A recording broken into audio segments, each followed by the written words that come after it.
Thank you so much for coming. All right, so we like to go over our sponsors. They help pay for everything. If a speaker flies in, our food, our drinks, everything. And make sure to check out their booths. So the first sponsor we have right here is Hide.me. And the cool part about Hide.me, well, they're a VPN service, so virtual private network. So the cool part about that is they accept Bitcoin as payment. And you can be a little bit more anonymous when you're surfing the web, so you don't have to tie a credit card to your VPN account. If you do go to our Meetup page and you scroll to the About Us section and click More, you can see a 35% off coupon, so you can get like a whole year 35% off if you see the Hide.me coupon code. And that's a VPN service. That's what I've been using for years. It's a pretty good service. They have servers all around the world. So next sponsor. If you're a sponsor, come up. Oh, Randall. Okay, Javi. I'll make it less than that, and I'll count that time included. Hey guys, Javi, we're about to launch this literally next week. So if everybody could do your hometown favorite all-in-one crypto wallet a favor, download it, send us feedback. Got airdrop coming too. Join our Telegram. There's 40,000 people there, but there will be a pinned message that will explain step by step on how to get your Javi tokens in the airdrop. And again, November 1st, next week, that's when it's going to explode. Atlanta. Hey, thank you, Randall. So HPB, if y'all remember HPB, they're a high-performance blockchain Chinese group that got really busy and couldn't make it. I would just suggest, if you're interested in checking them out, we'll just leave it at that. Gino's Barber. So they're a barbershop, one of the first barbershops in the whole world to accept Bitcoin as payment, and they're actually using BitPay to process their transactions. They've been supporting us. So if you like my haircut, you can get something similar to this maybe. And PKM. Oh. Alrighty, hey guys, my name is Andrew. I work for PKM Portal Cato Moore. We are a full-service accounting and advisory firm located downtown. I would say that the primary clients that we work with are banks and fintechs, and over the last year and a half, we've been really focused on working with cryptocurrency and blockchain technology companies that are in this space. So we have a team that's looking at it from a financial statement accounting perspective, a tax perspective, including R&D credits, regulatory compliance, BSA, AML, and then internal controls. And then not only that, we've been able to help the clients that we work with make a lot of connections with our banking clients and help cultivate a banking relationship. Because we all know that banks are a little bit scared of cryptocurrency. So if any of that interests you, come find me after the meeting. Thanks. Hey everyone, for those of you that don't know me, my name is Brandon Mintz. I'm the founder and the CEO of Bitcoin Depot. If you don't know Bitcoin Depot, we have 150 crypto ATMs around the country, with 55 of those in Atlanta. Now, I saw a lot of new hands go up here, so I'm assuming some of you guys don't own crypto yet, or maybe have not tried a bunch of different ways to use it. So what we do is we make it simpler and more convenient and easier than any other way to purchase cryptocurrency that exists right now. All you do is you put cash in the ATM, and it sends crypto to your wallet. And I want to give you guys some free Bitcoin. We actually have a customer account system now online, to where if you sign up before you go out to the ATM and you put in the promo code TAB, T-A-B, and you spend $150, we're going to credit your account with $15 worth of Bitcoin. So go check out the ATMs, spend $150, use the promo code TAB, we'll credit you $15 worth of Bitcoin. It's a good, easy way to get started. Thank you.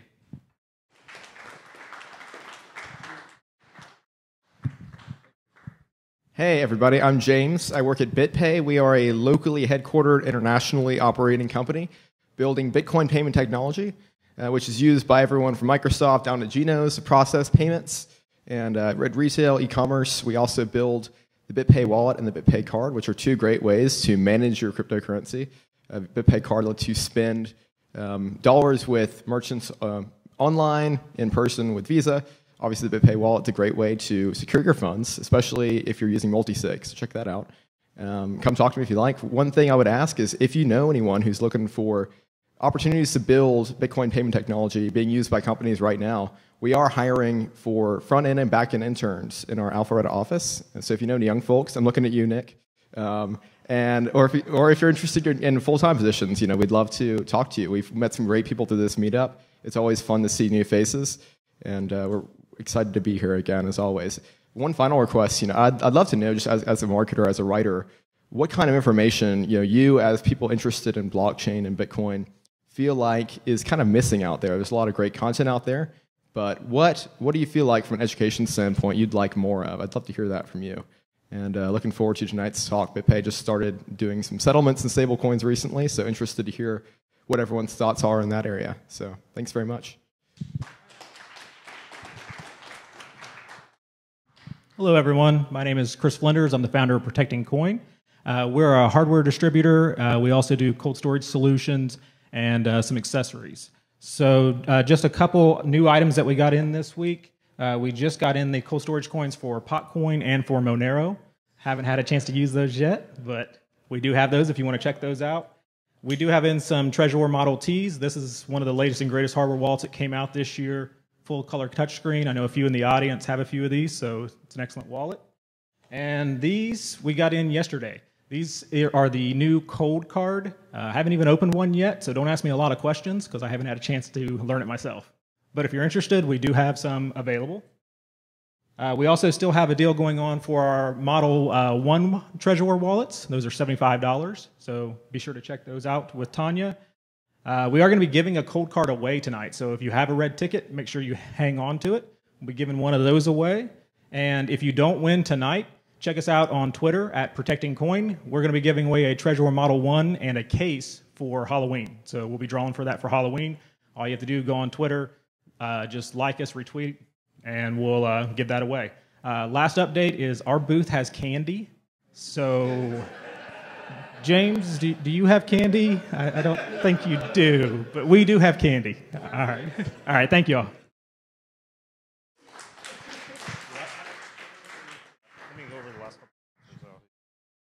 Yeah, so just FYI, I'm a big fan of Trezor T, and more to what James said, I would also like to know what education parts are missing because we're all about education, so I want to make sure we can fill those voids all together, so thank you for that. That was good.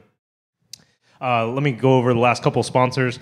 Carlton Fields isn't here, but they're one of our legal sponsors. They do stuff pretty much generically all over the legal space, and they also have done stuff with ICOs and other blockchain kind of ventures and security raisings. I know they're trying to get into security offerings too, so make sure to check out Carlton Fields.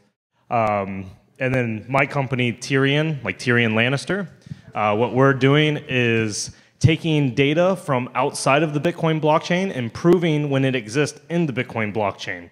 And we do all that for free. So you can take any amount of data as many times as you want, and we can tell you when it existed.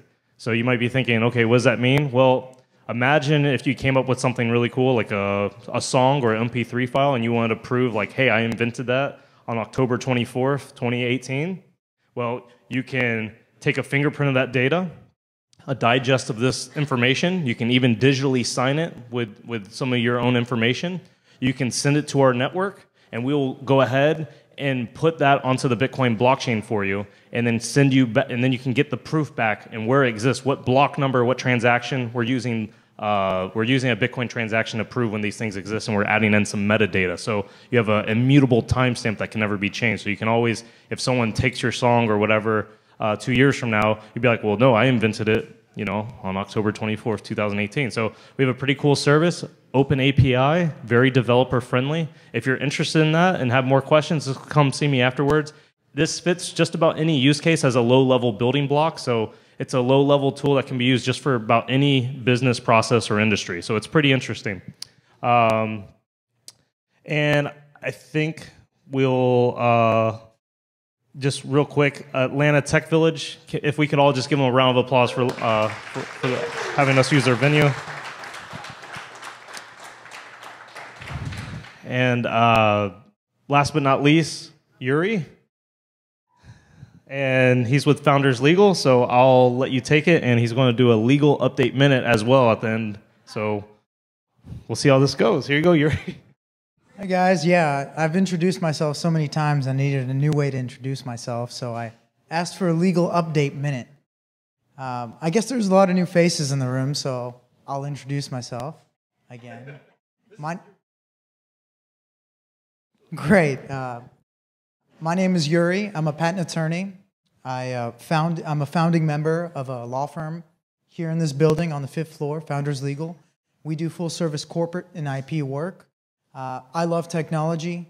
I work with technology companies. We work with technology companies, and we have a high degree of competency in blockchain space, including ICOs or STOs, you name it.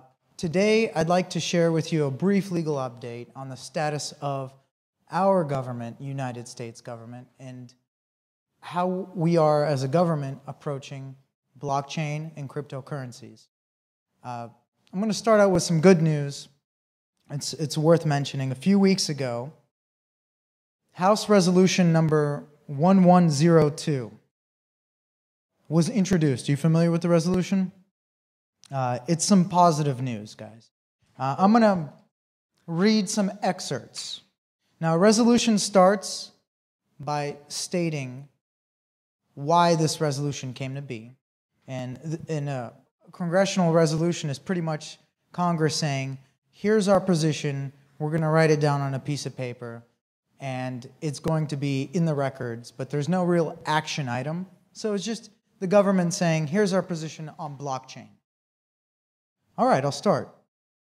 Whereas the emergence of blockchain networks in many ways parallels the emergence of the internet at the end of the 20th century, whereas the internet flourished in part due to a light touch government approach, whereas blockchain networks may prove useful for establishing trustworthy, decentralized computing services, whereas the ability to record transactions on the blockchain offers approaches for the U.S. government to improve transparency, whereas blockchain technology promotes transparency, efficiency, etc., and promotes job creation. And so they went on and list a bunch of good things about the blockchain. Now, therefore, be it resolved that it is the sense of the House of Representatives that 1. The United States should prioritize accelerating the development of blockchain technology to support transparency, security, and authentication. 2. The United States government should create an environment that enables American private sector to lead blockchain innovation and further the growth of successive blockchain technologies.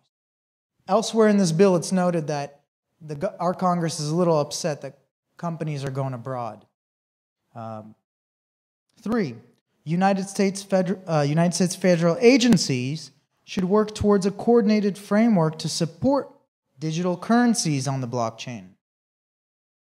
4. The United States should avoid undue restrictions on blockchain networks and the trustworthy, decentralized computing services that they facilitate. That's a good one. 5. The United States government has the responsibility to prevent and condemn illicit use of blockchain digital currencies. So don't steal money or don't defraud people. And finally, the United States recognizes the potential benefits and broad use of digital currencies and blockchain technologies to enhance the public services and enable more businesses to grow, capital to be formed, and capital to be invested. So this is by far the most positive bill I have ever read about digital currencies and blockchain technology. So that's your legal update minute. Was the bill passed? Okay. Wow. Okay. So yeah, that's I've never felt like the need to want to clap for the government doing something like that. So yeah, that's cool. I think so that definitely slipped under my radar. So thank you so much for bringing that to everyone's attention, Yuri. Appreciate it. All right, let's see if this works. Okay, so I'm going to start kind of going through what's going on in Atlanta, a couple events, and then I want to hit my main presentation. And then after that, I'm going to kind of open it up to the floor. So if anyone feels like I missed something, got something wrong, or wants to emphasize on something, we're going to be talking about stable coins. I would urge you, like, hey, come up and say something for like 10, 20, 30 seconds or whatever until, you get your point across. Because I think it's cool for all of us to learn. And if you have something to share, I don't want to stop you from doing that. So I'll try to go quick through my presentation so we have time to kind of collaborate as a family, you know? So let me first talk about some other things going on in Atlanta. So there's something called the Atlanta Bitcoin Embassy, if you don't know about it. And this is in around Midtown. It's off of Peachtree Street and 17th Street. It's in a WeWork. It's open Monday through Friday. And if you make, sometimes there's special occasions on the weekend.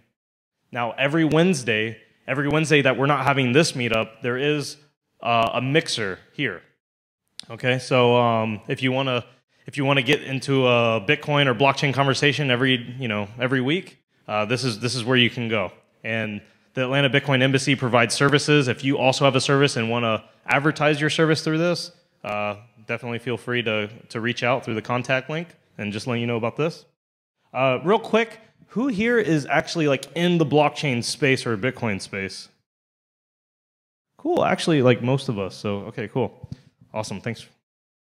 So I want to let you know, so Telegram is the new messaging app, yet another new messaging app that everyone uses. And this is what everyone's literally using now. And I don't want you to be left behind if you don't have Telegram.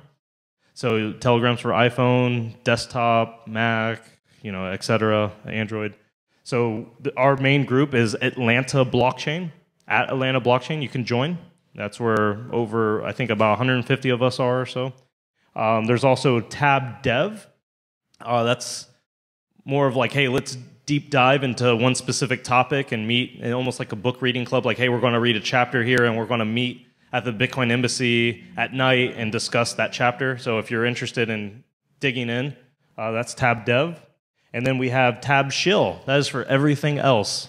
Everything else that isn't tab related. So for instance, in Atlanta Blockchain, if you start advertising your meetup or your event, we'll probably tell you you can always shill it in Tab Shill without any repercussions. So Tab Shill's fun. That's where you can network with people, advertise services as well, and keep it edgy. So and then make sure to follow us. We're ATL_blockchain on Twitter. So always looking for Twitter followers. That's how everyone knows you're cool. So all right. This is what I was talking about as far as Tab Dev. We're focusing on the Mastering Bitcoin book. So we're doing Chapter 5 coming up on October 29th. So if you're interested in Chapter 5 of Mastering Bitcoin, make sure to read that beforehand. It's free online. You don't have to buy it. Go ahead and read Chapter 5 and show up, and we can discuss more in depth on that. These are workshops. So if you want like hands-on help on really ramping up quick, even though if you think you know what a blockchain is and how Bitcoin works and all this stuff, there's probably a lot of technical details that you don't know, and these are really fun, interactive workshops that we have on Saturdays. Our next one is this coming Saturday on October 27th, and we're doing a developer workshop where we're making Bitcoin transactions from scratch, adding in metadata into op return, broadcasting that through a node, and it's pretty fun. And we're sending testnet Bitcoin transactions to each other using BitPay's testnet app, along with some Node.js code, and even if you're not a developer, you can still come because we're using a web browser as our developer tool. So it's pretty easy for you just to jump in and play around with this stuff. So make sure to sign up for this class if you're interested. That's October 27th, this coming Saturday. So just a reminder, Protecting Coin raffle. We already talked about that. And after this event, we're going to leave here about 8 o'clock or so about an hour or about 40 minutes. So we're going to go next door to Twin Peaks, and that's where we can have additional networking till the AM if you feel inclined. All right, and Caitlin, if you want to.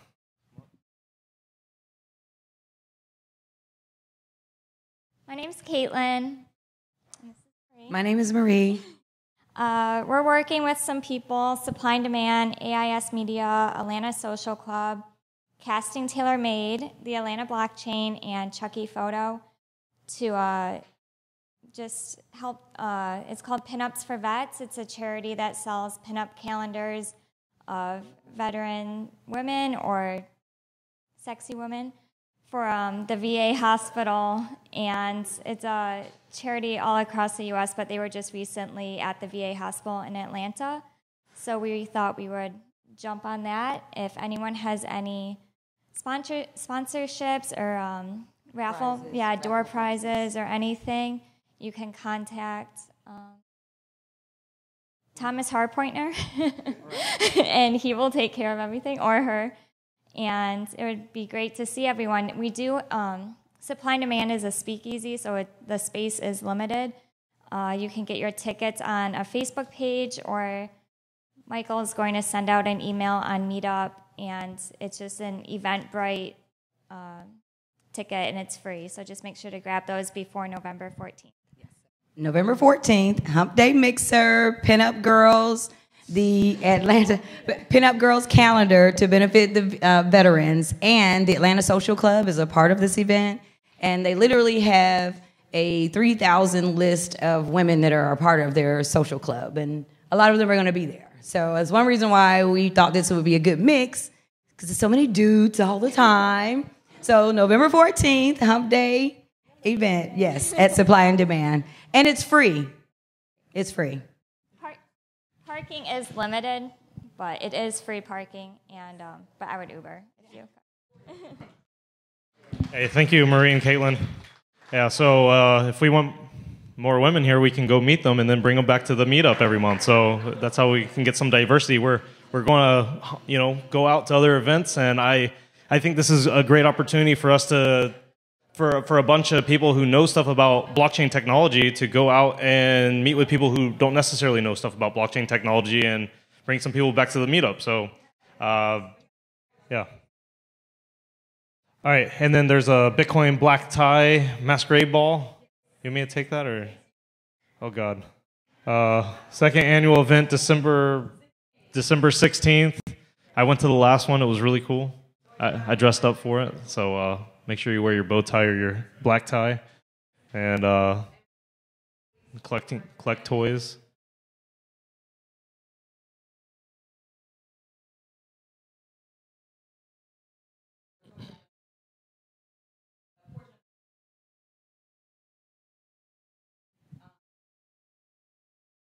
So if you come to the event, make sure to bring the toys for the children.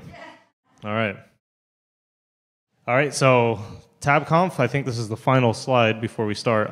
This is going to be a blockchain conference of substance.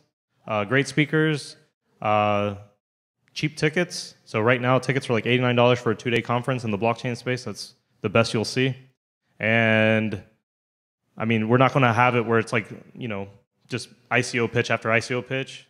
We don't necessarily have anything against ICOs, but it's not going to be a place where you're just going to be advertised to. So it's going to be really good quality talks, and this is going to be a great conference if you really want to meet the movers and shakers in the blockchain space. So definitely recommend, if you're interested, get your early bird ticket now. This is going to be February of next year.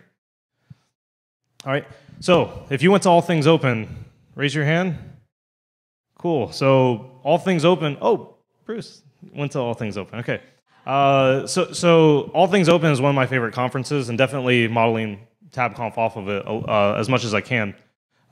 Great conference. Andreas Antonopoulos was there, so this is us hanging out with Andreas. And we didn't just take one picture. We didn't just take 2 pictures.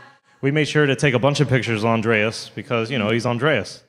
And if you don't know who Andreas Antonopoulos is, he's the guy who's mastering Bitcoin. So it's pretty cool. He did a book signing. He had a really good speech and everything. So there was him giving a speech. And I originally focused this talk on Tether, stablecoins, but mainly focused on Tether because if everyone knows, like the price of Tether went underneath $1, if everyone's looking at coin market cap, and it's like, why is it underneath $1?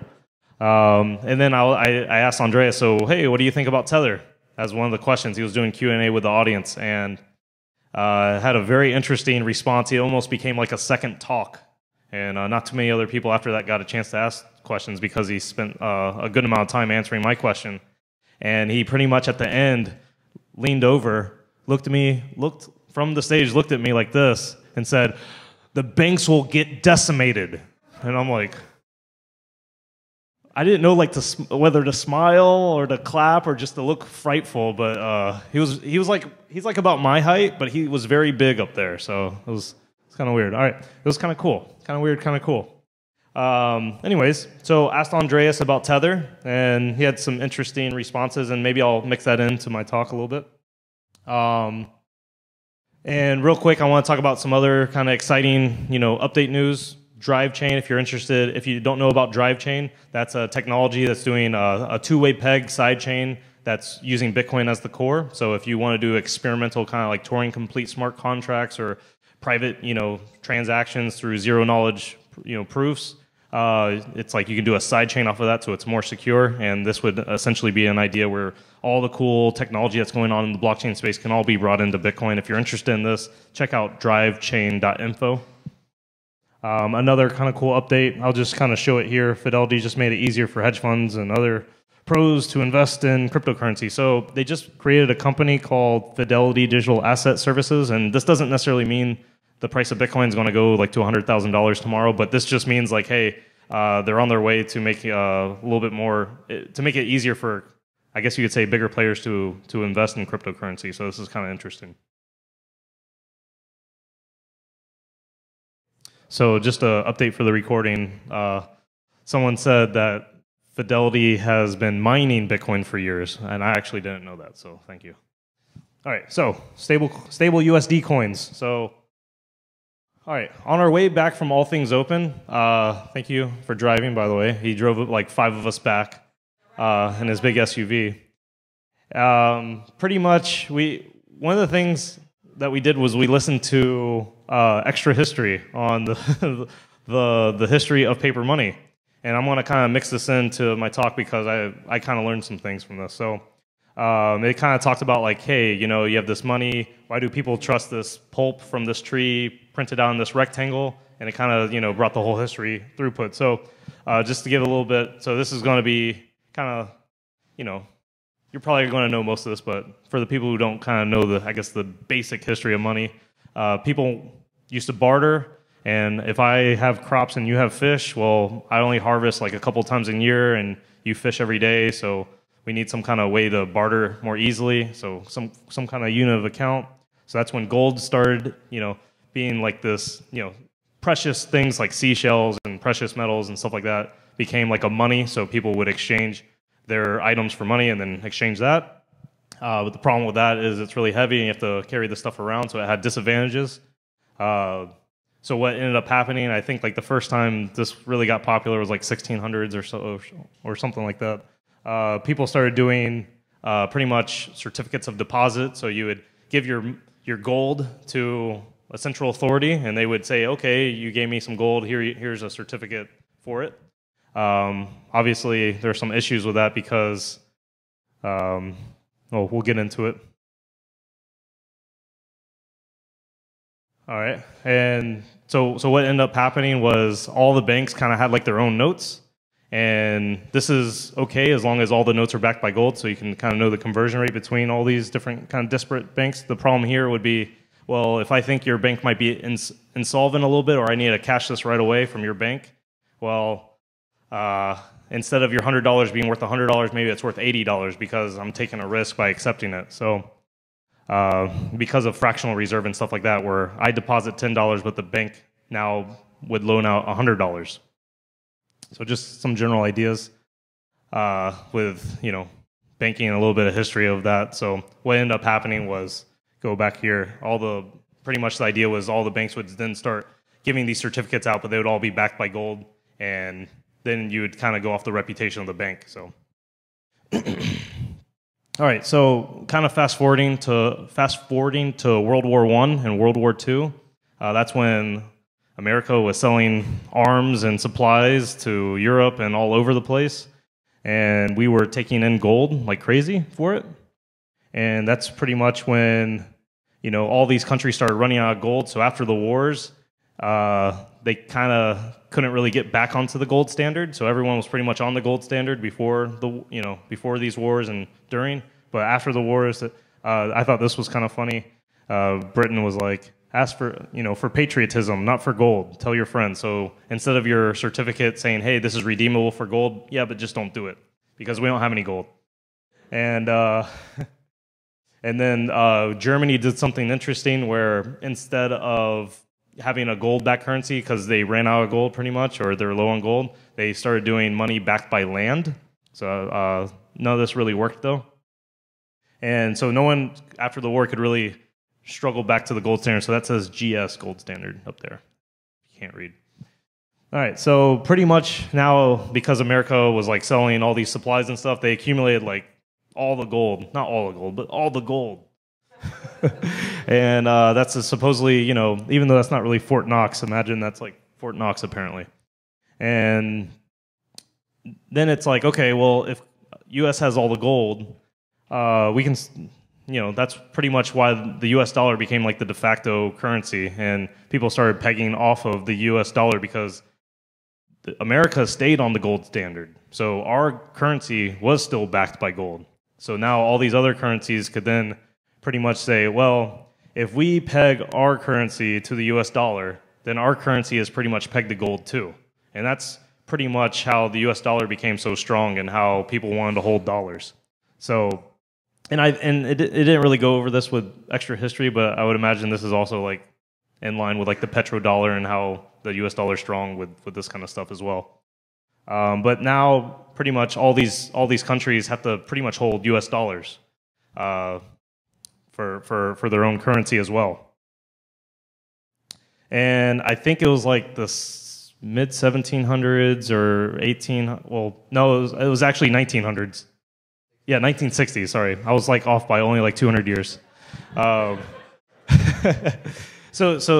yeah, after the wars, about 20 years later or so, whatever, U.S. dollar is really, really strong, and it was considered to be overvalued. So it's like, well, if it's overvalued, I want to cash out. And I think the first people to do that was France.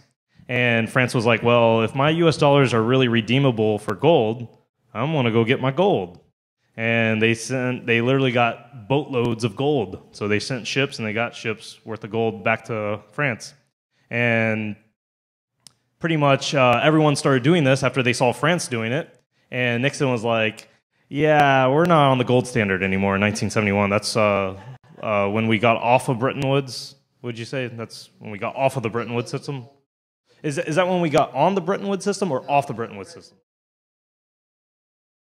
Okay, so that's when we got off the Bretton Woods system, and now our currency literally wasn't backed by any gold at all. And my assumption is if you have all the gold reserve for all the currency that you have, then this maybe wouldn't have been an issue, but it's my assumption that we probably didn't have all the gold that we have dollars issued for, and this is why Nixon was like, yeah, now we're not on the gold standard anymore because we literally didn't have that gold anymore.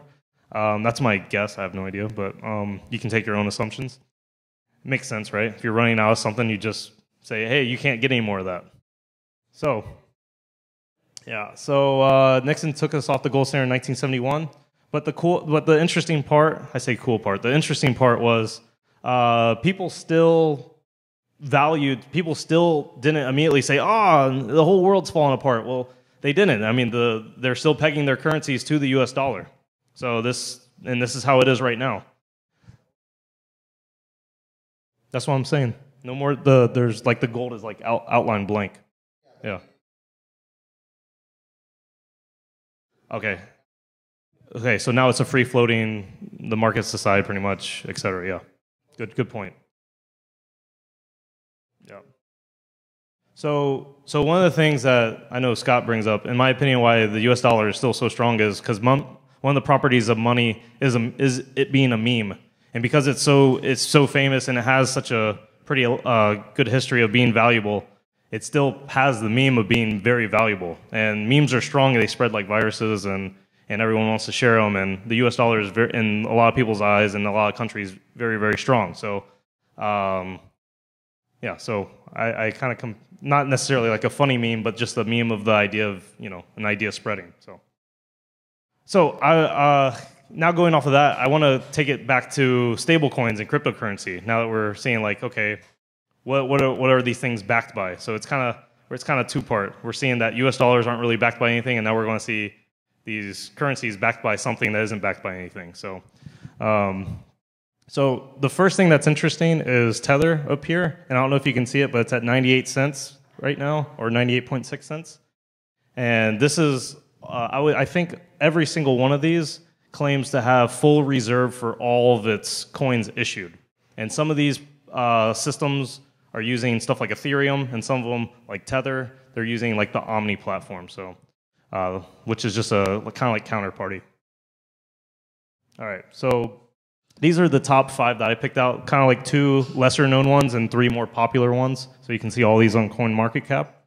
The other interesting part right now is the other ones right here are trading at $1.01, which doesn't really make a whole lot of sense. So one thing that doesn't make sense is Tether is trading under $1, and these 2 currencies are trading over $1. For me, that doesn't necessarily make a whole lot of sense. If the company said, "Hey, we have enough reserve, and we're trying to make this $1," you would think if it's overvalued, you'd sell immediately. If it's undervalued, you'd buy immediately. So these things don't make any sense to me, at least. So maybe someone, after I'm done talking, can explain how all this works. So I'll just do my best. So going back to Andreas and what he told me when he was up on stage, and he brought up a kind of interesting analogy. He started with talking about like dial-up, and he talked about how it was IP over voice. Now that's when you had like that dial-up connection. And it really wasn't until voice over IP is when communication got good. The analogy he was making was these stable coins are like doing Bitcoin on banking, not banking on Bitcoin. So doing Bitcoin on banking sucks, is what he said. And I don't know, it was a pretty interesting analogy that he had there. I don't know what you think of it, but he was pretty much saying all these stable coins and all this idea are pretty much a step back in the wrong direction, and they're kind of temporary. So whether or not stable coins are long-term or not is something to be determined, but I think a lot of people think that eventually Bitcoin will be the stable coin. So, all right, so if you're interested in Tether, there's tether.to, and they have something right on their front page because I'm guessing a lot of people harass them about proof of their funds. And it's right here, transparency update, proof of fraud, or proof of funds, excuse me. And Freudian slips, I apologize. Now, if you look at this report, it's kind of interesting. It goes over. So first off, one red flag that people bring up is, well, how come you didn't use one of the big 4, like a Deloitte, like equivalent? Like, how come you use like this kind of tertiary kind of accounting company to do your audit? Well, it's because the big 4 didn't want to touch this. They didn't want to touch this with like a 10-foot pole. So they used, I think, what a lot of people considered was the next best thing, which was like FSS, or you can, the FSS report. Yeah, so right there. And pretty much this just goes over that. I believe it was June 1st of this year. They randomly audited all the tethers that were issued and all the money that they had outstanding in their bank account. And all the money in their bank accounts met or exceeded all the tethers that they issued. Now, a lot of people are not satisfied with this because they're like, well, how do we know it was constantly at reserve, and how do you know like they didn't see this audit coming and then they pumped up their bank account and they're doing some manipulation in between? So I mean, you don't really know. You have to take them on their word. So if they're doing manipulation kind of stuff or fractional reserve intermittently, at least on June 1st, that date, they at least had full reserves. So just FYI, and that seems to be a very legit report, according to a lot of people.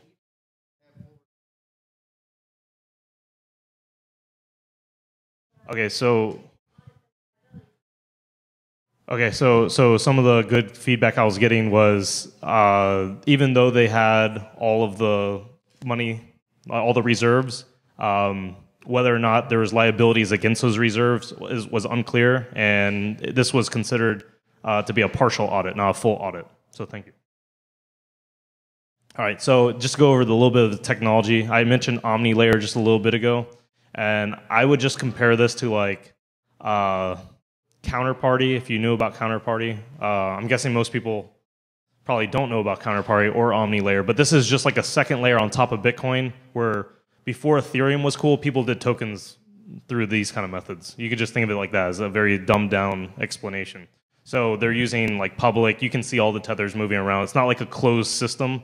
They're issuing stuff publicly, and they have all their tethers very public, and they're using a contract to issue more tethers. It's very open. Some of these projects, like I said, are using Ethereum like ERC20 tokens. That gives them the ability to also issue more, and some are using stuff like OmniLayer. And I think even Tether was talking about using Ethereum eventually in this year or next year. So, all right. So also wanted to point out the people who use tethers. And when I say tethers here, I'm talking about USDT, not to be confused with TUSD, which is true US dollar, which was one of the other competitors. But USD Tether, has a lot of people that use them. So why would I use USD Tether on my exchange? If I'm an exchange operator, why would I use it? Well, if there's a lot of regulation and barriers for people to, for me to connect with people's bank accounts, and I have to do KYC and all this AML kind of stuff, and now I'm under a lot more scrutiny if I'm taking wires and deposits from people's checking accounts. Well, it might be easier for me to use something like a USDT that's backed by another exchange. And just to give you a little bit of background about who owns Tether and who does all this stuff, it's a company called Tether Limited, and a lot of the owners of this company are also owners of Bitfinex. So you can think of this as like Bitfinex owners are making kind of like on-ramps for themselves and then other people. So other people trust that Tether Limited does have all the reserves, and then I was like, we'll just use it on our exchange too, because it's an easy way for people to bring US dollars in and trade and buy Bitcoin and sell Bitcoin and stuff like that. So you can have like a Tether wallet and stuff like that, just like how you can have a Bitcoin wallet. Now the reason why Kraken is outlined right here is because Kraken's one of the few exchanges where you can actually connect a bank account and they use Tether. They use both. So if you're and it's kind of weird. This gets really weird really quick, and I want to go into this a little bit. But technically, if you're a U.S. citizen, you're not allowed to use Tether, but you can have a Kraken account, I think, if you're a U.S. citizen. So anyways, that's par for the course for the blockchain space, right? But I guess technically, if you can bring your tethers onto Kraken and then sell your tethers and then actually get US dollars sent to your checking account, this would be the easiest way if you're a US citizen. Now, I read their terms of service, didn't read the whole thing, but picked out some interesting things. So tethers can be secured, stored, sent, and received across the blockchain and are redeemed for cash, the underlying asset, pursuant to Tether's limited terms of service. So that's when I then read the terms of service. So this was, okay, so what are the terms of service for me, buying, selling, trading, all this stuff? Well, tethers must and does at all times reserve the right to refuse to issue or redeem tether tokens. So this is like, if you're going to start a company, this is like the best terms of service to have, saying that anytime we don't have to fulfill any promises to you. This is pretty much what they're saying. So if you have any tethers, at no time do we have to give you anything for those tethers. It's kind of like it's like kind of like how the U.S. works, but they're more explicit. So, I mean, if you try to take your US dollar and trade in for anything, they're going to be like, "What, trade in for what? What are you trying to trade in for?" So, I guess they're doing the same thing. The US is a model citizen for this. So, all right. So some more interesting quotes. Furthermore, residents of certain US states are not permitted to be customers. So, certain US states, I guess, probably like New York and some other ones. So, I guess I was wrong to say all US states. But certain US states are not permitted to be customers of Tether, are not permitted to cause tethers to be issued or redeemed, and are not permitted to hold tether tokens. And whether or not they really enforce this at all is, I have no idea. I would imagine this is really hard to enforce, but they do have KYC. They do have like general KYC, AML kind of stuff in their terms of service as well. So if I do, let's say I don't live in one of these states, or I live somewhere else, and I want to actually take these tethers and get my US dollars for them, right? How would I do that? Well, I have never heard of someone actually going through this process successfully. And if you think about it, if you issue a bunch of tethers, if you issue a bunch of crypto dollars, and you say, look, my bank account's very fat and full, it has millions and billions of dollars in it, so I want to issue millions and billions of these tethers. By the way, those tethers aren't necessarily going to guarantee you any of these dollars. Okay, so look how big my bank account is. You can trust me, is essentially what they're doing, in my opinion. They have like no,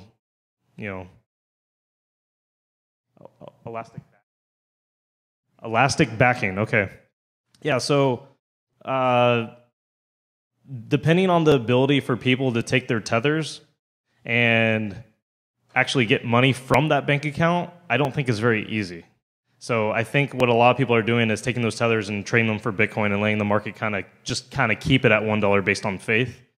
And if you think about the idea that tethers would be worth less than $1 at 98 cents, you would imagine that Tether Limited, the company, would almost be obligated to go ahead and start buying those tethers at 98 cents and pocketing the 2% profits immediately. Because that makes sense, because you're getting rid of your liability to the public and you're also making 2%. So the fact that Tether is underneath $1 right now doesn't make a whole lot of sense to me, but you could also say that, well, maybe Tether Limited is having banking issues. They have the money, but they're not able to move it quick enough. So, it's debatable, I guess. Now, they do have something on their web. By the way, this was really hard to find. I did find this, so I don't know if you even knew this. But if you apparently can trade your tethers for US dollars, and there is a fee associated with it, but there is apparently a possible way to do it. I'd be really interested to actually hear about someone going through this process. All right, and like I said, Tether is trading under $1, and you have stuff like USD Coin. So this is something else. Now, this just launched today, so we're breaking news, right? You're hearing it here first. So USD Coin is what Coinbase, you're probably familiar with that exchange, just launched, and they're going to have that public on Coinbase Pro sometime next week or 2 weeks from now. But I think it's already available on just straight Coinbase.com. And they're going to be using Ethereum ERC20 token, not like an Omni layer or counterparty. And this is pretty interesting because you might be asking yourself, why? Why do you need a stablecoin? You already accept US dollars. Well, the thing I heard was the USDC, which is what they're calling it, is Circle's product. And they partnered pretty much with Circle, and they're just going to be the exchange pair for this new thing. So Circle, and so this might spread like Tether to many different exchanges. And I think even BitPay is part of the consortium for this, and there might be a lot of companies on perhaps Coinbase is a lot more trustworthy, and they'll go through a lot more extensive audits than maybe like a Tether Limited. So Circle owns Poloniex. That was the comment. So it's probably very likely that you'll see USDC on Poloniex pretty soon too. So good point. Yeah. And Goldman Sachs owns both. I didn't know that. Can anyone verify that? Okay. Okay. So there you go. We'll take you on your word. Who needs to verify stuff in this space? I'm just kidding. No. But all right. So if you're interested more in USDC, there is a blog post that they just made. So check that out. And then I'm gonna obviously hit on the manipulation that people are skeptical of in terms of Tether. So people think like, hey, how do we know you're not just printing a bunch of tethers to pump the price of Bitcoin and then contracting at random times to crash the price and stuff like this? Well, you don't really know unless they're constantly audited. So this is just I just want to bring this up because this is a lot of scrutiny that they get online. And again, here's but obviously they have this proof of funds, so that's pretty much all they have as far as proving to the public right now. All right, so I probably missed a bunch. I probably did like halfway. You know, I covered a little bit of this topic halfway through in some areas. If anyone wants to, does anyone want to come up and you want to start this off? Where if you want to add anything. So just a couple of things. Aside from those, there are other types of stable coins that are more market driven.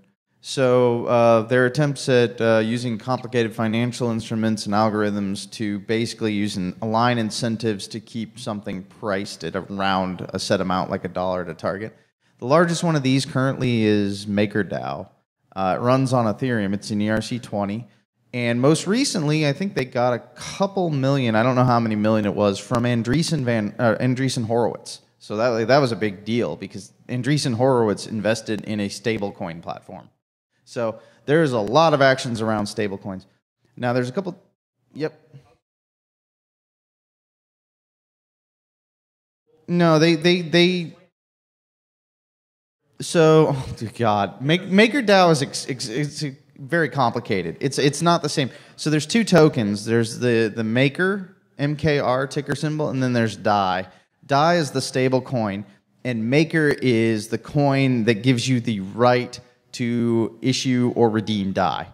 And it's very complex and convoluted. I remember about 3.5 years ago, I spent about 3 hours with a guy who told me how it worked, and I wasn't too keen. I was like, wow, that seems really complicated. But apparently, it's a thing now. So there are other methods for stablecoins beside just regular fiat reserve. So just FYI.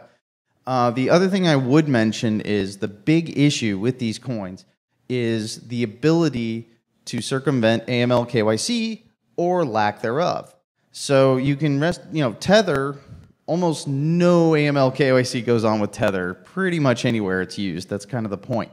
I guarantee you, USDC, TrueUSD, all of these coins, because they're based in the US, they're on regulated exchanges, this, that, and the other. Everything about these coins is going to be AML KYC, and they will be subject to being frozen. I guarantee you. That's not a lobby or a vote of confidence for Tether by any means. Just buyer beware with these coins. Unlike Bitcoin or Ethereum or other cryptographic assets, they can be frozen. They're sitting on these platforms and these contracts, and they usually have things in them that have stipulations that say, okay, we can just freeze this account, and then you can no longer move these stable coins. Yes, James? Well, it depends on the contract. I haven't examined the smart contract, but you can put a freeze provision in a smart contract. So if the smart contract says that the master holder of the keys of the smart contract can freeze any individual account, they can do that. So it all depends on the logic written into the smart contract itself. So, well, you can write a smart contract that is completely centralized. That's entirely possible and within the rules. So,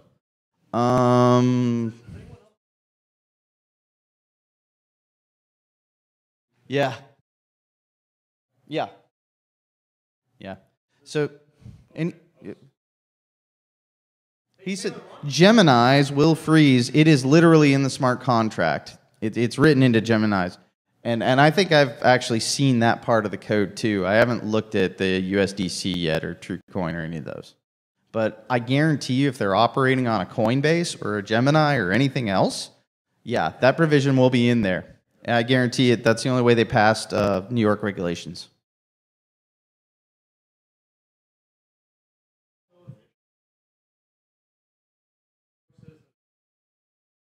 Yeah, that's another thing that remains unclear. Well, yeah, I mean, it depends. Gemini's based in New York. So, oh, yeah, well, USDC, Gemini is in New York. They have a bit license. So the Gemini USD is definitely allowed in New York. But I don't know about any of these others. Yeah. Other questions? Well, see, this is the other thing thank you, very excellent. Why are they creating all these stablecoins? Why are stablecoins valuable? So I think there are actually two reasons. The first reason is the reason primarily everybody sees is stablecoins exist so that you can sell crypto to an asset that is pegged to the US dollar, so it's equivalent to selling US dollars without exiting the crypto. So you can still do crypto transfers, gain all the advantages of being able to zip money across the world, across borders, fast, cheap, easy, very low fees, very simply, no banks, no middlemen involved, and somewhat anonymously, although not entirely. But that's the one reason that people do it, and that's the primary reason right now. But they also exist for another reason, and it's a very important reason. So if you're talking about these Ethereum-based Turing-complete smart contracts, so they only really, they're kind of useless without stablecoins. So if you're going to enter into a long-term contract and you're basing that in Ethereum, you are subject for that long-term contract to the volatility of Ethereum. So if you say, okay, every month, Tidwell, I'm going to pay you 1 Ether every month for this service that you're providing, right? And cryptographically, if you can verify that you provided the service, the smart contract gives you your Ether.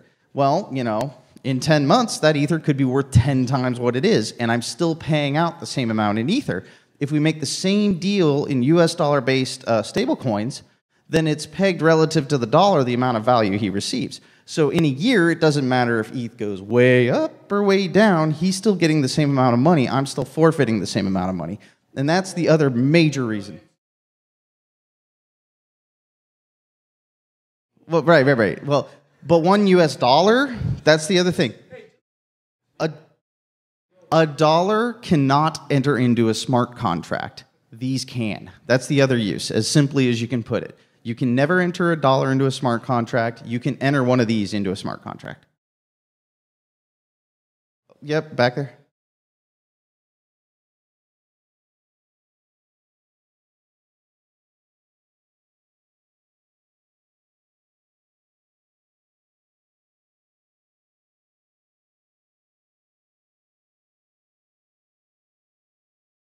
Well, eventually, if the volatility decreases, the only way that can happen is if these things receive universal adoption. And at that point, there is no point, because at that point, like, the volatility isn't going to decrease. It is still a proposition of either going way up or going down to nothing.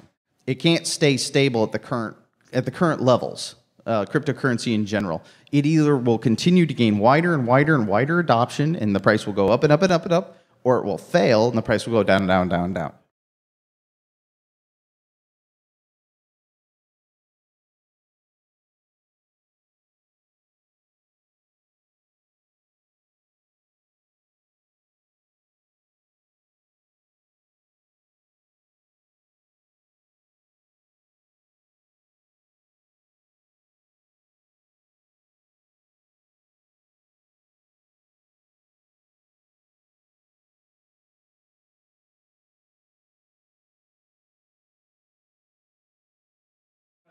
So,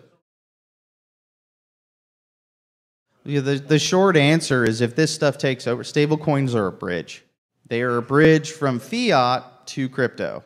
And, if crypto ever takes over, there'll be no need for them. When and if. Yes. Never buy more than you can lose. But sorry.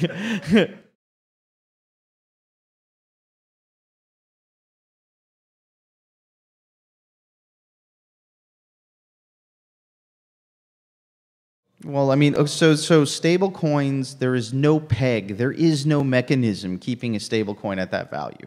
Like, literally, there is nothing keeping it in place other than the arbitrage, the ability to exchange it for a real dollar. So if Tether were completely arbitrageable, it would never be 98 cents. Because if anybody at any point in time could buy a Tether for 98 cents and sell it for $1, everybody would do that until the price went back up to $1. The reason it gets out of its peg, it's not really pegged to anything, is because that arbitrage isn't happening. And it isn't happening because people don't have the ability to redeem tethers for dollars. At least not everybody does. No. If you buy it, it's underpriced. If you buy it for 98 cents and redeem it for $1, then you just made 2 cents. So if you were able to do that, like you're supposed to be able to do that, then it would always be at $1 because anytime it gets out of whack, you just do that. And anytime it goes up in the opposite direction, you just create more of them. Because it's, if it's $1.02 and you make a tether for $1 and put it out there, then you just made 2 cents. So same deal. Yes? Oh, you want to speak? Yeah, go ahead. Thank you. Yeah, I just thank you though. That's awesome. So I just wanted to draw attention, and I'm not sure how the MakerDAO works. Maybe there are similarities there, but I just wanted to draw attention to yet another way to do a stablecoin. Like, from my perspective, it's kind of inane to claim stability for a coin that's based on a floating currency that the whole of crypto was invented to get away from because of the banking practices that make it float, and that create unnecessary competition through interest rates and fractional banking. So another way to create something that is value stable or that could reasonably act as a store of value for crypto holders would be to create an asset-backed currency that's not redeemable for a fiat currency, but that's redeemable for a particular asset for which there will be stable demand.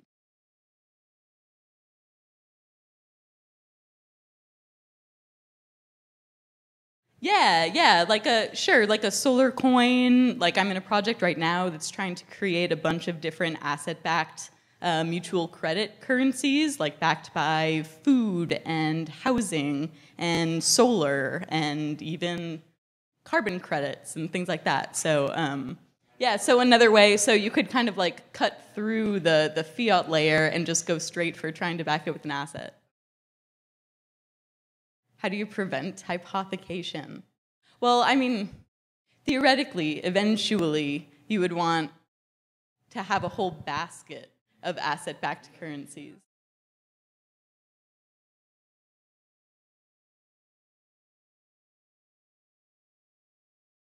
Yeah, but the fact of the matter, I mean, so in an ideal world, you would have a global reference currency created through a basket of assets.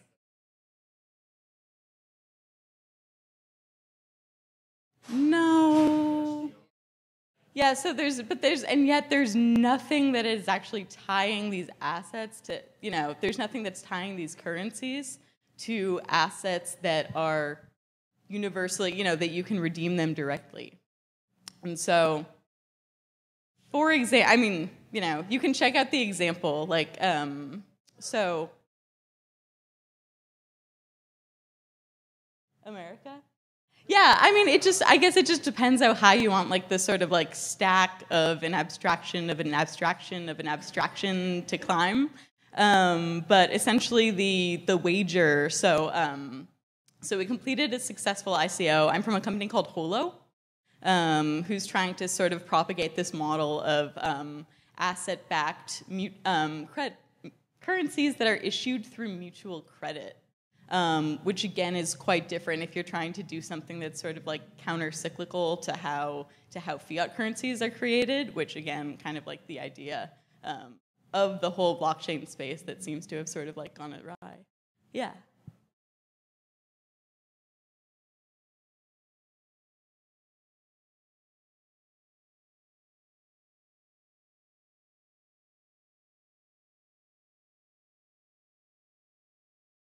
Yeah, so obviously, I mean, in the same way that we trust these crypto companies to do issuance and distribution and, to have some way of redeeming, some form of redemption or whatever, it's not a shitcoin.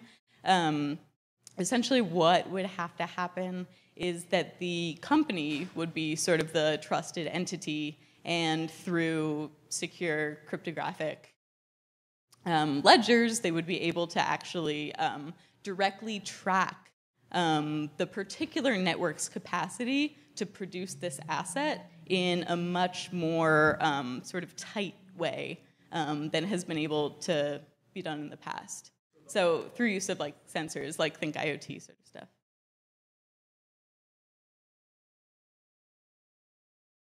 Well, it'd be completely open and transparent, right? So you'd be able to receive that information, and then also it would be completely open and auditable. So it would be really obvious, for example, like whether or not there's issuance beyond the asset that can back it.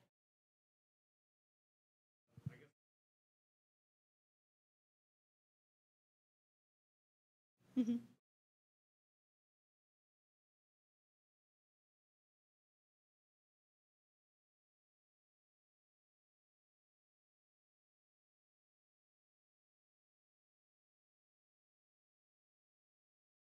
Yeah, so I mean, in a situation like that, the sensor data would commit it directly, right? It would act as a node on the chain.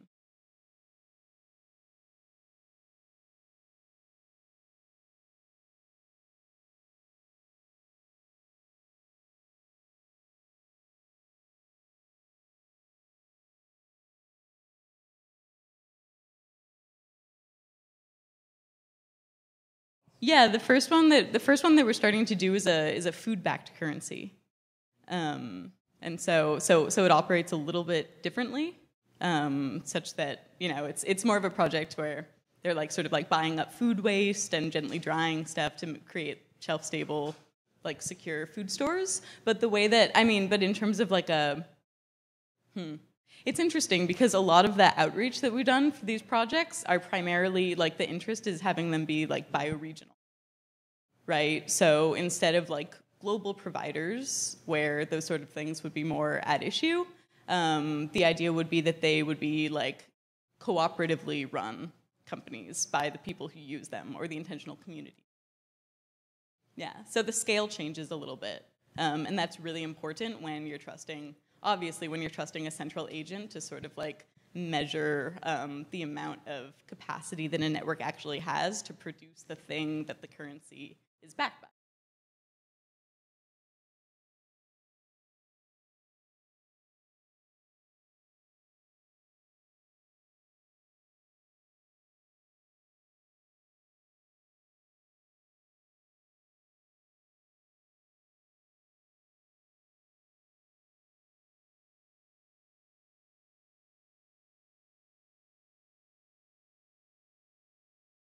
Yeah, totally. And also, it's definitely not enough time to present this sort of like paradigm shift here, but kind of like the corollary to that is that ideally, and in the particular infrastructural layer that these projects are being produced on, which is holochain and not blockchain, if you guys have heard of that difference. Yeah, it's sort of more like holochain is optimized to be able to create like digital co-ops. And so if you're relying on a particular currency, that you can redeem directly for like this sort of basic need asset that you're in the market for, it's our thought that those should be companies that are owned and managed and like actively governed by the people who are using those assets.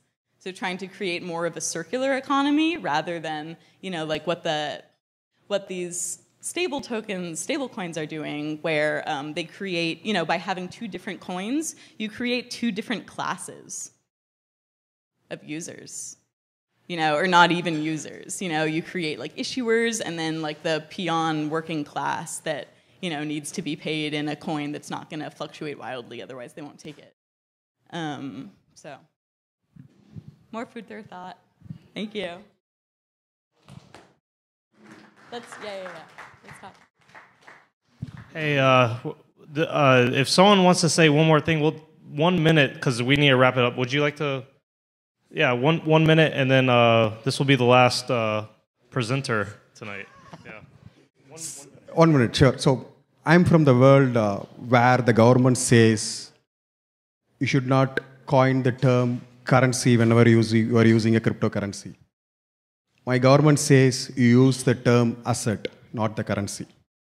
Okay, so it's more, the world is like say the partial adoption, the full adoption, the no adoption. the problem, whatever we are discussing here, like say the stable coins, the backups, and all the other things, needs to address all these things so that being a community can somebody really participate in it. So I'm basically running a blockchain development company. So we are working on a couple of other projects which I really want to put in, which is interesting. So I'm working with one guy based out of UK, London, who's trying to build a stable coin backed up completely by his real estate assets. And another guy who's in Switzerland who's trying to build a coin which is like, say, directly be mapped with the gold actually, backed up by the assets. So whenever somebody or a group of people really talks or discuss about a cryptocurrency in terms of the banking terms, I get nervous actually. So the whole idea is go beyond the banking terms, go beyond whatever we believe as a currency or as a banking system today. So the stable currencies and the assets, whatever we are talking in, it needs to go beyond it. So I have 1 minute, so I'm stopping here. Maybe I'll catch up more. Thank you. Thank you. All right, so we will do the raffle now. Thank you, everyone who participated and asked questions. I really appreciate everything. So, you may be your assistant, or all right. We'll see who paid me the most money, and then I'll pull their. All right, we're going to be doing a cold card. We just got these in again. I shook them up back there. I only lost like half of them, so we're still good. Let's see. We got 215. Is everyone still in it? Win. 8734. 34. All right, we got a winner. Excellent. If you did not win, check us out on Twitter at Protecting Coin, and we're going to be doing another giveaway online on Halloween, somewhere between there and the 1st. So you can win a Treasure Model 1 and a case if you just go, give us a comment, give us a retweet, and you can win. All right, guys. So thank you so much for